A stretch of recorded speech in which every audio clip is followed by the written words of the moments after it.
Sure. Well, I think CCAs will continue to be the dominant originator, as they have been in the last few years. I think collectively CCAs have done almost $2 billion in procurement of new resources to date, and that's only going to increase as more CCAs both come online and also mature.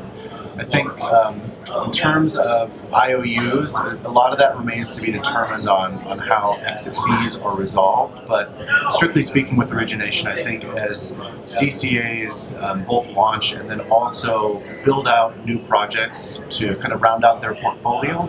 For example, maybe you launch and your first project is solar, you're going to be likely looking for wind or geothermal after that.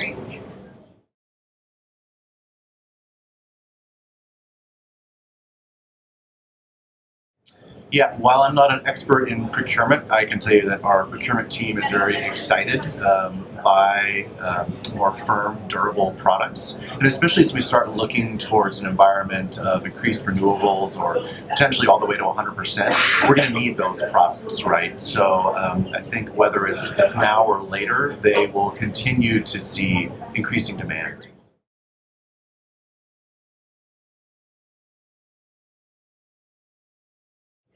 Sure. So the PCIA is the exit fee that CCA customers pay for costs that the utility incurred on their behalf when they were a utility customer.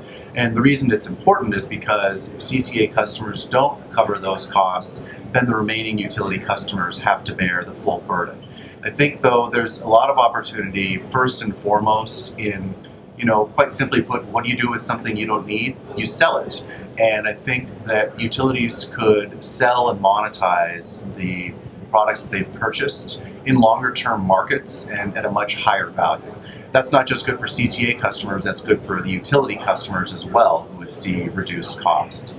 I think in terms of the market, it's tough right now because CCAs are procuring, utilities have largely stopped, developers are trying to figure out who to sell to, and there's this huge uncertainty around what's going to be done with the cost for the existing resources. So after that has been settled, everyone's going to have more certainty of what the market looks like. And I think we can get back to more normal functioning and pursuing our goals of more renewables.